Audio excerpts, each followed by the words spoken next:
And we're back. You're listening to the Talkin' Boxing with Billy C show. Glad you could join us. And don't forget about following us on Twitter. It's at Talkin' Boxing. That's TalkinBoxing. And while you're at it, you can join Facebook groups. We got several of them. One's under our show's name, Talkin' Boxing with Billy C. One's under my name, Bill Calogero, and that one's actually under Billy Calogero. So become a friend and follow us on Twitter. And don't forget about our website, www.billycboxing.com. And don't forget about this. Blast from the past. We shine the spotlight again on fighters from years past. Shadow, top-ranking Joe Louis is the leading contender. Joe Frazier with a left hook. Good right hand thrown by Foreman that time. Look at that left hook. Belt that goes to Ray Mancini. It's Blast from the Past on Talkin' Boxing. And this week's Blast from the Past, which is being sponsored by KOFantasyBoxing.com. Join today, www.KOFantasyBoxing.com. Features actually one of my favorite fighters, former world champion and Boxing Hall of Famer Lou Ambers. And joining me right now to tell us all about my paisan Lou Ambers is my paisan, Alex Pierpaoli. What's up, brother? Good evening, Billy C. How are you? Oh, not too bad, not too bad. Thinking that maybe the winter is finally over, although it was chilly today, but it's hot tamale. No, it's looking like the weather's going to finally break. But I don't know. That was pretty stupid. But that was one of those stupidest jokes. We had a nice, bright, sunny day down here too, but it's still, just in the 40s. But it rained a lot last night. I heard down by you it's going to be in the 60s next week. Really? Yeah. Wow. Yeah. Yeah, I'm going to Chicago this weekend to see my little nephews. It's my nephew's first birthday tomorrow. Well, your other nephew's getting big. He's ready for the Jets, isn't he? Yep, I got a 4-year-old and a 1-year-old. Yeah, you're like me almost, except I only got a 6-month and a 4-year-old, but or a little less than 4. Not me, but Anyway, Lou Ambers, tell us about my man. Lou Ambers, yep. His real name was Luigi Giuseppe D'Ambrosio, and he was also known as the Herkimer Hurricane from Herkimer, New York. And he, I just lost my place here. He was born November 8th, 1913, and he was one of 9 children. He was, he's listed at 5'4.5" on BoxRec, and 5'6" on Cyber Boxing Zone. So let's split the difference and say he was right around 5'5". He fought at lightweight, and then fought. At the time, there was no 140-pound division. Looking at his record, there were some fights where he was like 138, and the others where he was 145. So this is one of those guys that had been a boxing world that had junior and super titles. I think he probably would have won more, obviously, but he was a lightweight champion. He was a brown-haired lad with a biscuit of a left ear, and I would assume that was probably from being hit on it, and maybe it swelled up a little. He was always in punching range, and he was renowned for his really good left uppercut. He was strong, quick, and rough enough. And I like this quote about him: lacking anything like a damaging wallop in either hand, Ambers relied on his speed, agility, and left hook to pull him through. He made his pro debut way back in June 9th of 1932. And actually before that, his father had owned a saloon and lost the business after the financial crash of 1929. And Ambers, growing up, had learned to box in the basement of St. Anthony's Church in Herkimer, New York, which happens to be just 2 hours and 8 minutes away from the multi-million-dollar Billy C. Studio complex, That's right. according to the Google. And it was Father Gustave Purifacto who first got him into a ring, and then he went to all his fights, which is kind of a nice thing. You know, the Catholic Church, was so into boxing, and when you learn about these guys, especially in this era, almost all of them learned at church, and it's something that and I ended up. It's funny because at my granddaughter's christening, I was talking to the priest about that, and he was telling me that his father was into boxing, and then the church just abandoned it. It was so much part of the culture, the Catholic school and all of that stuff. And, we've gotten a lot of great fighters from that. Now, you make a point about him turning pro in 1932. One thing that I find amazing is after 1 year as a pro, he already was ranked at number 9 in the lightweight division by the Ring magazine by the end of 1933. And considering that there were no other weight classes and that there was only one sanctioning body, so to speak, that was ranking these fighters, that's pretty damn good in 1 year's time. Yeah, definitely. Yeah, and it does look like, when you look at his record, he fought a lot in the New York area. Yep. Sometimes, he went as far as like Holyoke, Massachusetts, or West Springfield. But for the most part, he was a New Yorker through and through. Yeah, and when you look at that first fight, the Curry fight, he did have a limited amateur career, but the first pro fight he fights in a 4-round fight, he's fighting a guy with 36 pro fights. I mean, talk about getting thrown in to learn how to swim, getting thrown into the ocean. That's a pretty big jump, I think. Yeah, I think so, and I think that probably goes to show you something like you talked about with the Mike Silver book, about just how the fighters then in that age just had a lot more experience. One of the things, I had read a Time magazine article from March of 1935, which describes Amber's style as a cross between the late Harry Greb and an indignant Chinese laundryman. And that same article went on to say that Amber's was a product of the curious bootleg boxing circuit that flourished years ago in upstate New York, where promoters were too poor or too dishonest to pay taxes. So I wonder if that's why you see so many of those fights in New York, in the New York region. Well, they back then, I was actually talking to Sal Senecola the other day about this. These types of fights where you'd have neighborhood versus neighborhood, or Jewish versus an Italian night, or Irish versus the Italian night. Those were sellers. They were crosstown rivals. Cross background rivals. Today everybody's so scared to say something that's not politically correct. You couldn't even bill it like that anymore. But anyway, this guy went his first 32 fights before losing to Steve Haliaco in Syracuse, New York. He lost a very close 6-round decision in 1934. But that's pretty amazing. 32 fights against some pretty decent looking opposition. Yeah, definitely. And he did. He ended up fighting that same guy again and drew with him.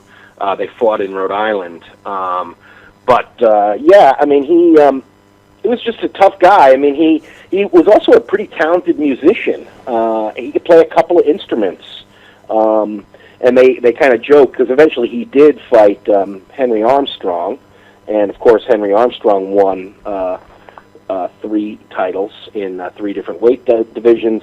And they joke that, I guess, I'm not sure, was Armstrong a musician, talented in music as well? Yes. Because they said that, like Armstrong, Ambers wanted to win 3 world titles in saxophone, clarinet, and banjo.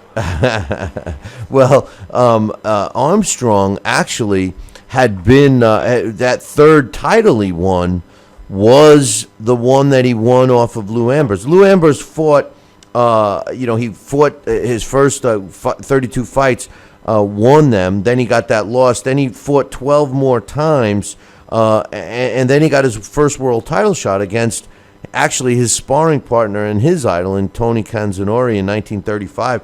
And he went 15 rounds with him and lost the decision. He would go on and a year later win that title from Canzonori, and then lose it to Henry Armstrong in the first fight.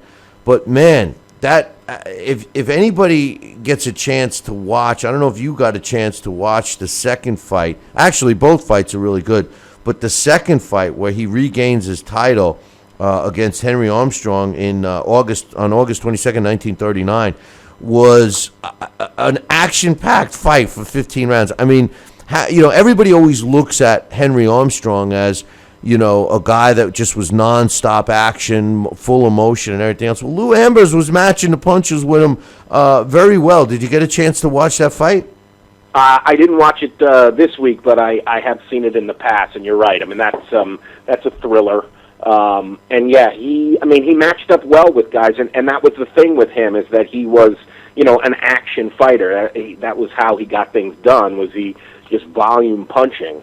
So yeah, when you had, against a guy like Armstrong, who had, probably the better science of the two, Ambers would try to make up that gap in skill with just plain volume. It's funny.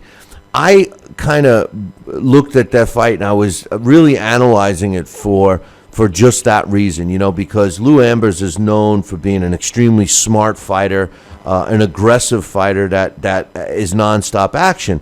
But as you mentioned earlier, by one of the quotes from the newspaper, he wasn't actually a killer knockout guy. I mean, of his 91 wins, only 28 of them were by knockout, less than 30%.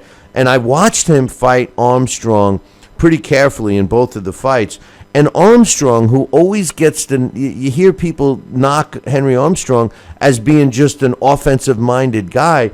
And I didn't see that in his fights with Lou Ambers. I saw a very technically sound guy, like you just alluded to. His hands were up. He was always in a position to defend himself. And conversely, with Lou Ambers, although he was in position to throw a lot of punches, he had really good footwork, and he could move, look like he's bouncing away, and then bam, he darts in and delivers punches. And his uppercuts, he threw, like you mentioned, he was famous for his uppercuts. They come from all angles. I mean, I don't know how he did it. I'm talking about Lou Ambers. I mean, the uppercuts. But one negative I noticed about him, Alex, was he didn't keep his hands up. This was a guy that, for as action-packed and as action-minded as he wasn't defensively sound. I mean, his movement helped him defensively, but he didn't seem to keep his hands up, even as much as Henry Armstrong, which kind of surprised me. Yeah, he used more his grit and toughness than his defensive skills.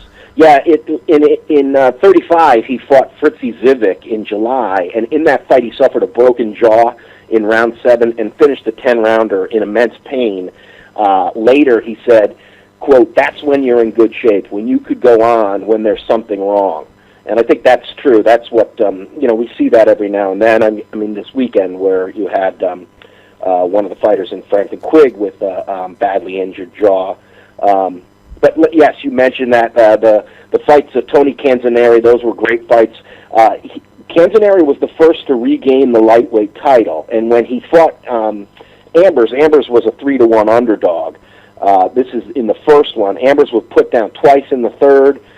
He made a serious try at it in the later rounds, but Canzoneri won the 12th big to seal the win. Later, he fought Baby Arizmendi, another great Hall of Famer, and that's, where you're saying the leaping left hooks. That's kind of what a lot of the fight reports I read, they kept referring to him as Leaping Lou. That was really a torrid bout, and he used a lot of those leaping left hooks, where he would, just sort of lunge at his opponent behind a left hook.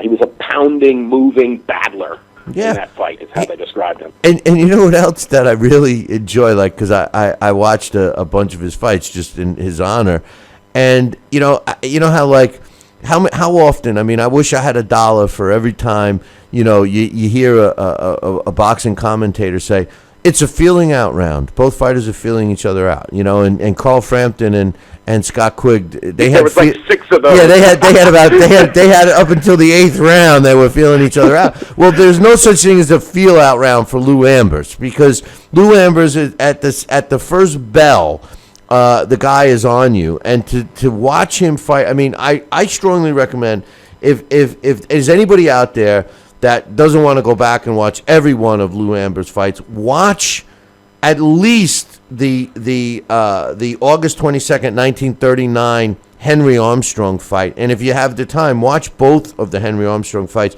because they are extremely action-packed, and you say to yourself, man, that's when boxing was at its best. And this guy, like most of our blasts, fought all the best people of his era, including, you mentioned Fritzy Zivik. We already mentioned Tony Canzonori, Baby Armenze. Frankie Click was a really good fighter that he beat. Davey Day, Pedro Montaz, who he fought a couple of times and came up short once. Baby he fought several times. And the amazing thing about him is when he lost his title, he regained his title against Henry Armstrong in that fight in August, and August 22nd, 1939. He ends up losing his title less than a year later against Lou Jenkins, where he gets stopped, and he ends up getting stopped.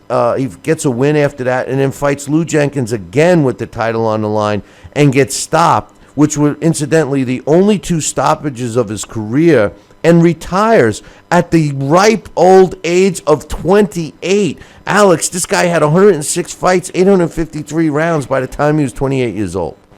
That's just amazing. I mean, like you said, it was a trade. It was really a trade for them. And one thing I couldn't find on him, it was his actual death date. How old was he when he passed?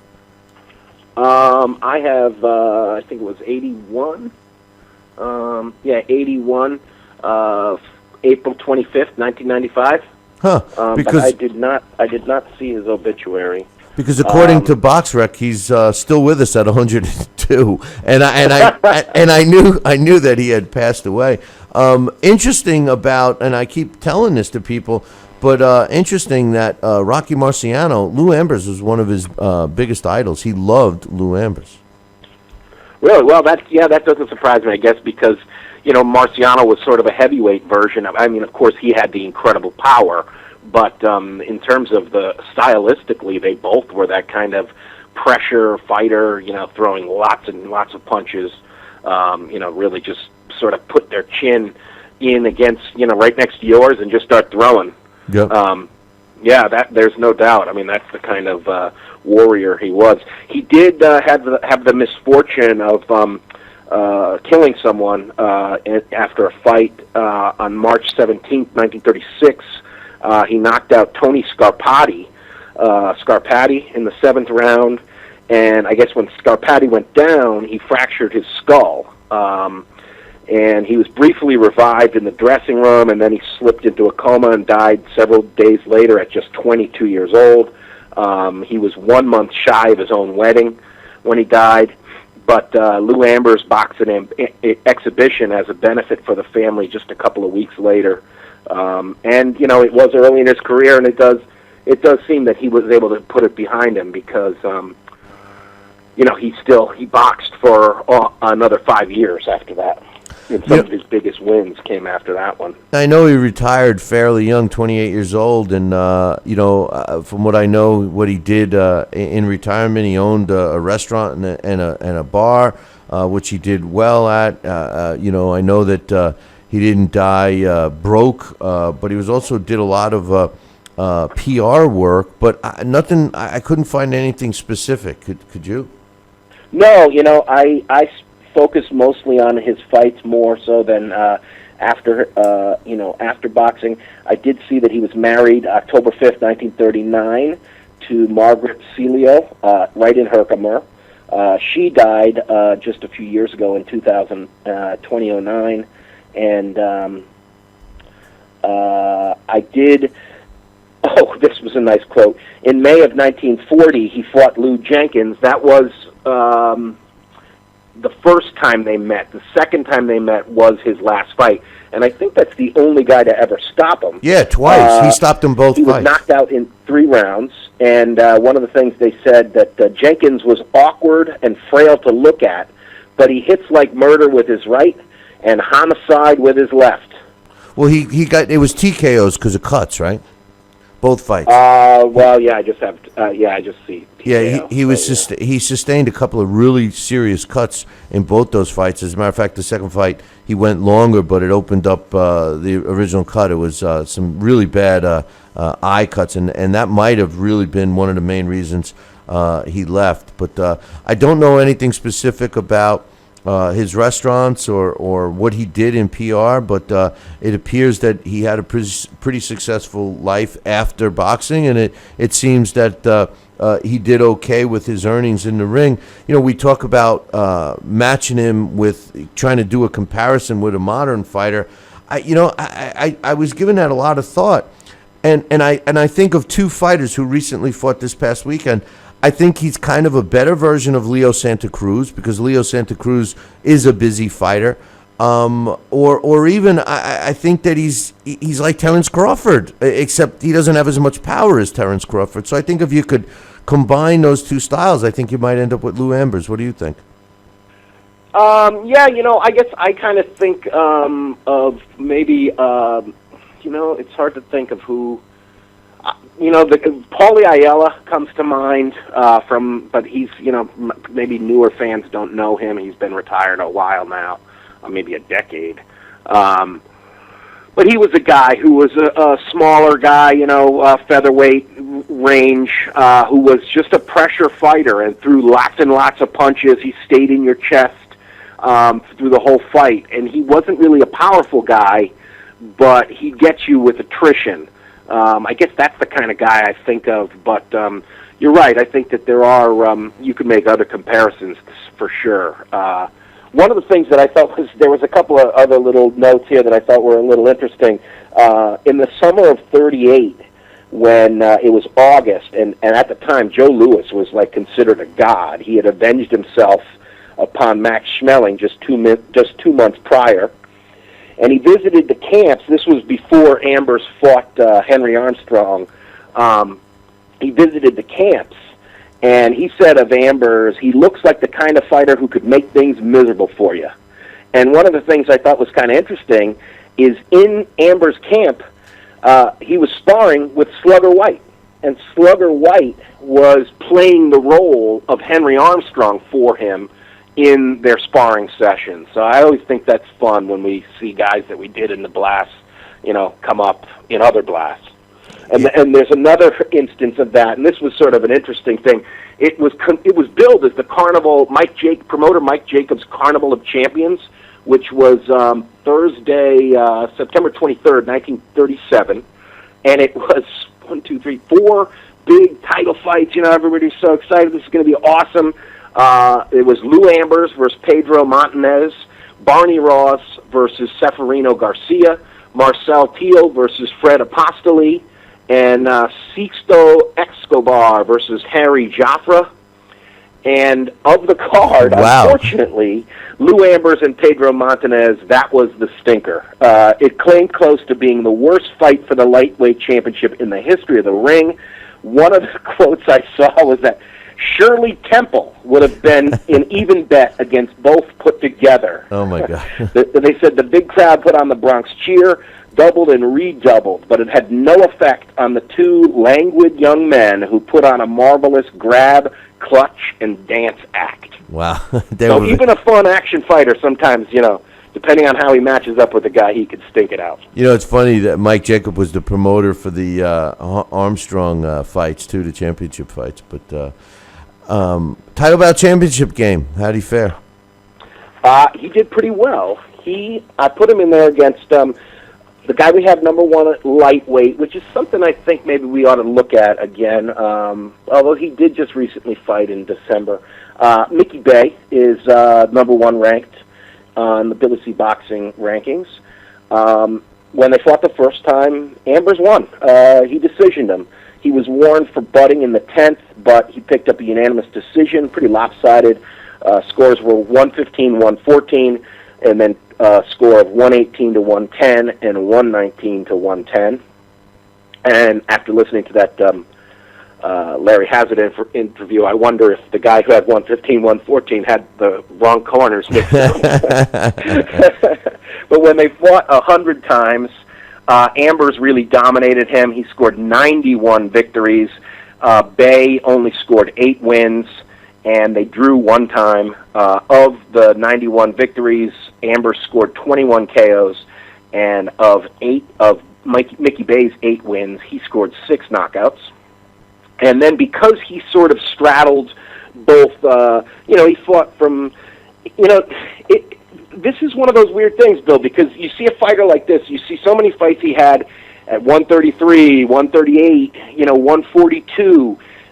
A guy like this would have probably won a 130-pound title, a 135-pound title, a 140-pound title, and then would have probably, if he had been fighting today, would have probably settled down as a welter. Most likely, just because of the way the game is, the way money, the way purses, the bigger you are, welterweight's such a glamour division. I think that, if he could, he would probably, had he been fighting today, he would have definitely picked up multi-division titles. So because of that, even though there was no 140-pound division, I did put him in against Victor Postol. And when they fought the first time, Postol won. It was a close fight. One score of 115, 113, 2 scores of 116, 113. Ambers was really, really hammered through the second half of the fight. I mean, Postol just swept the last 4 rounds. When they fight 100 times, however, it's Ambers that comes out ahead. He went 64 wins, 21 defeats, 15 draws.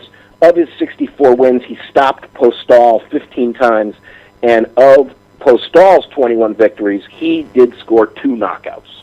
Interesting. But, we may have to revamp that lightweight division. I'm in agreement with you. But Lou Ambers, a little side note here, Al Bummy Davis, which, I absolutely loved the book on Al Bummy Davis, suffered his first loss at the hands of Lou Ambers in 1940. He also had some wins against Paul Jr. and Honey Melody, which was another, I think we did a blast on Honey Melody. But anyway, Lou Ambers, former world lightweight champion, had 106 fights in his career, 853 rounds, and retired at 28 years old. To me, that's amazing. 91 wins, 28 coming by knockout. He did have 8 losses in which he was only stopped twice, and both of them at the hands of Lou Jenkins. He had 7 draws, and he was inducted into the International Boxing Hall of Fame in 1992. Our blast from the past today, Lou Ambers. And as usual, Alex, great job. We're going to take a short break. You're not going to go anywhere. We got some other things to talk about. So Alex and I will be back in 2.